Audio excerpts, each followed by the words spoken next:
Peluru berpandu lebih laju, drone lebih murah, dan lautan yang dahulunya melindungi Amerika kini semakin tidak bermakna. Timur Tengah bukan sekadar sebuah rantau. Ia adalah pencetus. Caribbean telah menjadikan kedekatan itu satu tekanan. Arktik pula menjadi koridor peluru berpandu. Dan di Pasifik, satu salah percaturan sahaja boleh mencetuskan sesuatu yang berskala global. Inilah masalah sebenar. Amerika bukan berdepan satu ancaman sahaja. Ia sedang bertindak balas di semua tempat serentak. Sebelum semua itu menjadi penting, masalahnya sudah jelas kelihatan di atas peta. Salah satu tempat paling berbahaya di dunia juga merupakan salah satu yang terkecil, Selat Hormuz. Setiap hari, kira-kira 20% bekalan minyak dunia melalui celah ini. Bagi tentera laut AS, ini bukan sekadar laluan tetapi lebih kepada perangkap. Iran telah membina peluru berpandu canggih dan drone murah yang boleh dilancarkan dari pantai, bukan untuk memenangi peperangan tetapi untuk menjadikan kehadiran itu sendiri berbahaya. Teluk Parsi telah berubah menjadi salah satu kawasan panas paling berbahaya di dunia. Setiap kali ancaman muncul, AS terpaksa menggerakkan kumpulan tempur kapal induk. Menggerakkan satu ke teluk bermakna menariknya dari tempat lain.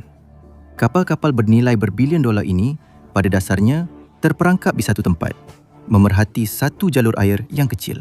Satu titik sempit boleh menahan seluruh armada. Ia memberi kesan ke seluruh dunia.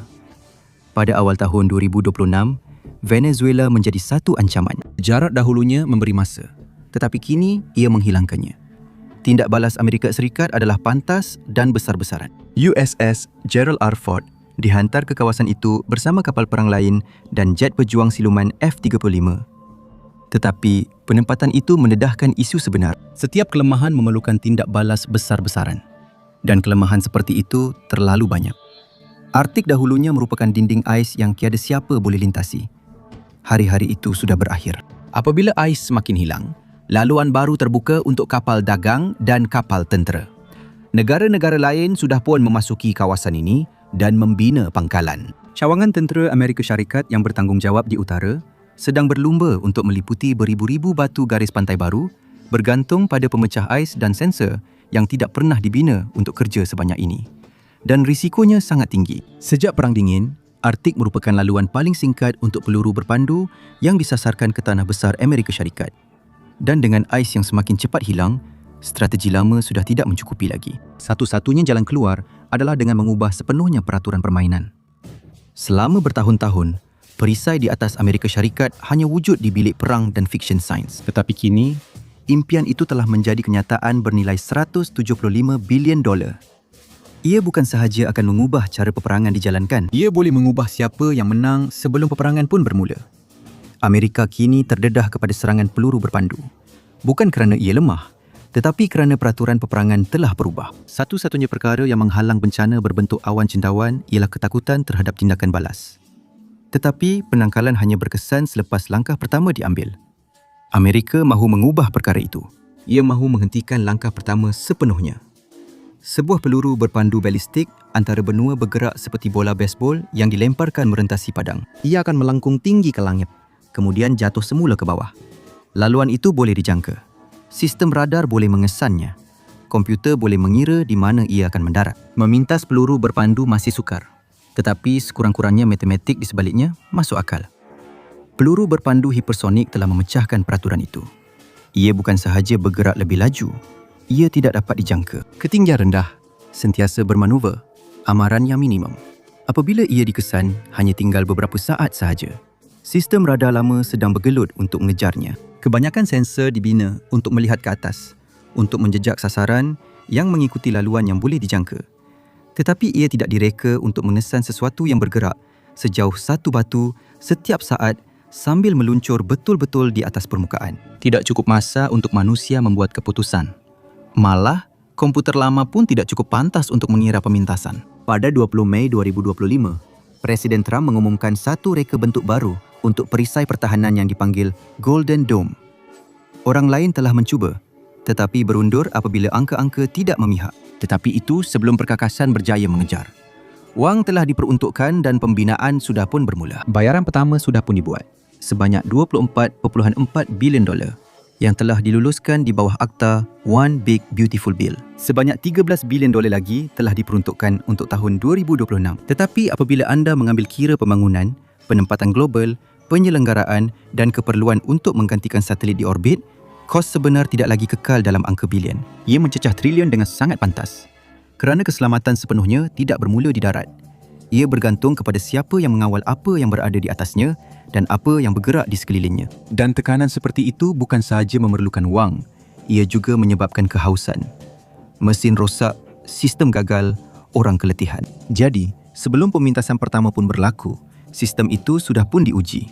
Bukan oleh peperangan, tetapi oleh kos untuk sekadar memastikan ia terus berfungsi. Dengan melabur sekarang, matlamatnya adalah untuk menghentikan kitaran tanpa henti, menggerakkan kapal dan membelanjakan berbilion-bilion pada masa hadapan.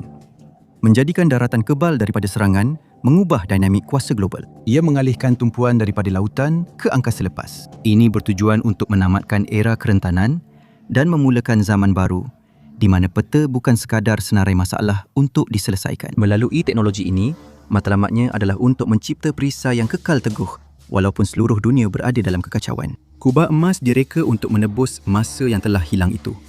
Dan ia bukan sekadar satu sistem, ia adalah satu rangkaian. Beribu-ribu satelit dihubungkan bersama tanpa sebarang titik buta. Sensor menjejak pelancaran sebaik sahaja ia berlaku dan kekal mengunci sasaran tidak kira secepat mana ia bergerak atau sebanyak mana ia membelok. Sebaik sahaja ancaman dikenal pasti, pemintas boleh bertindak awal. Malah semasa fasa pecutan, matlamatnya bukan untuk menunggu dan memintas pada saat akhir. Ia adalah untuk menghapuskan ancaman sebelum ia benar-benar menjadi ancaman. Mengendalikan semua data adalah terlalu banyak untuk ditangani oleh mana-mana manusia. Di sinilah kecerdasan buatan memainkan peranan. Presiden itu melihat maklumat dari darat, laut dan angkasa secara serentak dan serta-merta memutuskan alat pertahanan mana yang mempunyai peluang terbaik untuk mengenai sasaran. Ia mungkin memilih peluru berpandu di Alaska, kapal di Atlantik atau senjata di angkasa. Sistem ini membuat pilihan dan melepaskan tembakan dalam sekelip mata. Kelajuan adalah satu-satunya cara untuk mengalahkan senjata yang bergerak lebih laju daripada bunyi. Syarikat-syarikat Amerika sudah pun bekerja keras. Lockheed Martin sedang membangunkan perisian yang membolehkan sistem pertahanan ini berkomunikasi tanpa gangguan. Setiap komponen sistem ini sudah pun dalam pengeluaran. Satelit, pemintas, perisian yang menghubungkan semuanya menjadi satu rantaian pemusnahan berterusan. Menjelang tahun 2028, bahagian pertama perisai ini akan beroperasi. Dan itu akan mengubah cara Amerika Syarikat menangani ancaman pada masa sekarang. Tumpuan awal pada kawasan panas seperti Arktik dan Pasifik bermakna koridor paling berbahaya akan mendapat perlindungan sebenar. Tiada ruang untuk kesilapan. Teknologi musuh sudah pun wujud di luar sana. Setiap pelaburan hari ini menjadikan satelit lebih tahan lasak, sukar diganggu dan bersedia untuk bertahan daripada serangan. Jadi, apabila perisai itu diaktifkan, ia benar-benar berfungsi. Projek ini merombak sepenuhnya cara dunia berfungsi. Dengan membina perisai yang sentiasa beroperasi, Amerika Syarikat tidak lagi perlu bertindak balas terhadap setiap langkah yang diambil oleh negara lain. Kejayaan bermakna sebuah kapal induk tidak perlu ditempatkan di setiap laluan air untuk memastikan keselamatan negara. Angkasa lepas menjadi barisan hadapan yang baharu. Semua ini datang dengan kos yang sangat besar. Masalah dengan mana-mana pertahanan ialah garisan penamat sentiasa berubah. Sejarah menunjukkan bahawa setiap kali perisai menjadi lebih kuat, musuh akan segera mencari cara untuk memecahkannya. Mereka mungkin melancarkan begitu banyak peluru berpandu serentak sehingga sistem menjadi terlalu terbeban.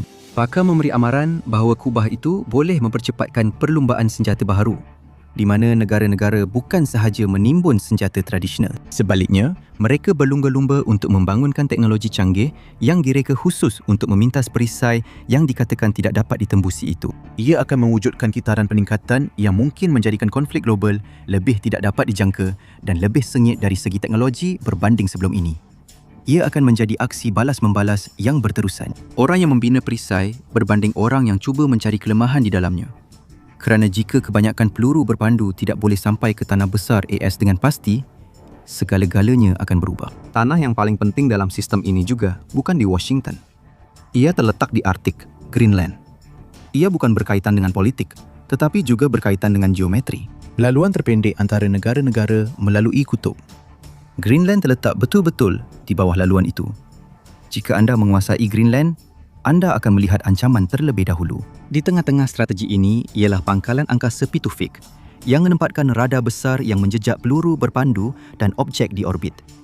Ia menghantar data serta-merta kepada pasukan pertahanan, mengesan walaupun objek terkecil dengan ketepatan yang sangat tinggi. Greenland sedang berubah daripada sekadar tempat memerhati kepada tempat yang boleh melawan balik. Rancangan ini memerlukan lebih banyak sensor dan juga kemungkinan roket pemintas diletakkan di atas ais. Jika ancaman boleh dihentikan semasa ia masih berada di atas Arktik, ia tidak akan sampai ke kawasan yang berpenduduk. Dengan meneutralkan bahaya dari jauh, risiko kepada tanah besar akan menurun dengan ketara. Namun, jika Arktik dibiarkan terbuka, seluruh perisai akan gagap. Inilah yang sebenarnya dibeli dengan $175 bilion. Bukan sekadar pertahanan, kawalan masa, kawalan ruang, kawalan geometri. Tetapi adakah perisai itu benar-benar menjadikan Amerika tidak dapat disentuh? Setelah ia berfungsi sepenuhnya, setiap negara lain perlu memikirkan semula sepenuhnya bagaimana mereka menggunakan kuasa mereka. Selama bertahun-tahun, dasar luar negara dihadkan oleh hakikat bahawa tanah air boleh menjadi sasaran. Setiap kali sesuatu tindakan diambil di tempat seperti Laut Cina Selatan, para pemimpin perlu bimbang tentang kemungkinan konflik yang akhirnya boleh sampai ke bandar-bandar Amerika. Risiko itu mempengaruhi keputusan. Golden Dome mengubahnya menjadi satu persamaan yang berat sebelah. Musuh-musuh menggunakan ancaman serangan peluru berpandu untuk menjauhkan Amerika Syarikat daripada rakan dan sekutunya. Mereka mengharapkan kerajaan tidak akan sesekali mempertaruhkan sebuah bandar seperti Los Angeles demi melindungi sekutu yang jauh. Kubah itu mengubah percaturan. Setiap garis merah berubah. Setiap musuh mengira semula. Seluruh logik pencegahan nuklear, kemusnahan bersama yang terjamin, dibina atas satu kepercayaan. Tiada siapa boleh menghentikan peluru berpandu sebaik sahaja ia dilancarkan. Kubah itu memusnahkan anggapan tersebut. Jika Amerika boleh menyerap serangan pertama dan masih boleh membalas, ancaman pertukaran nuklear tidak lagi bersifat timbal balik. Ini adalah perubahan paling signifikan kepada logik peperangan sejak Hiroshima. Tentera boleh memilih bila dan di mana untuk terlibat kerana tanah air telah dilindungi sepenuhnya. Rakan dan sekutu mungkin melihat peranan mereka berubah. Jika Amerika tidak lagi memerlukan barisan kapal di sekelilingnya, sebab untuk mengekalkan kapal-kapal itu di tempat tertentu juga berubah. Melindungi orang lain menjadi satu pilihan, bukan sesuatu yang mesti dilakukan untuk memastikan negara selamat. Protes Beijing mendedahkan lebih banyak daripada yang mereka niatkan. Ia menunjukkan betapa kubah emas itu sudah pun mengubah keseimbangan. Hujah mereka mudah sahaja. Jika satu negara boleh menyerang tanpa takut akan balasan, peraturan lama peperangan tidak lagi terpakai. Ketakutan itu sahaja sudah mengubah tingkah laku. Rusia sudah pun menyesuaikan strateginya dan negara-negara lain mula sedar bahawa mereka sedang berdepan dengan permainan yang belum mereka fahami sepenuhnya. Sudah tentu, musuh terbesar kubah itu mungkin bukan peluru berpandu balistik atau hipersonik, tetapi dolar. Untuk memastikan ia beroperasi selama berdekad-dekad, memerlukan pembiayaan yang sangat besar. Setiap naik taraf, setiap sensor dan kitaran penyelenggaraan datang dengan kos.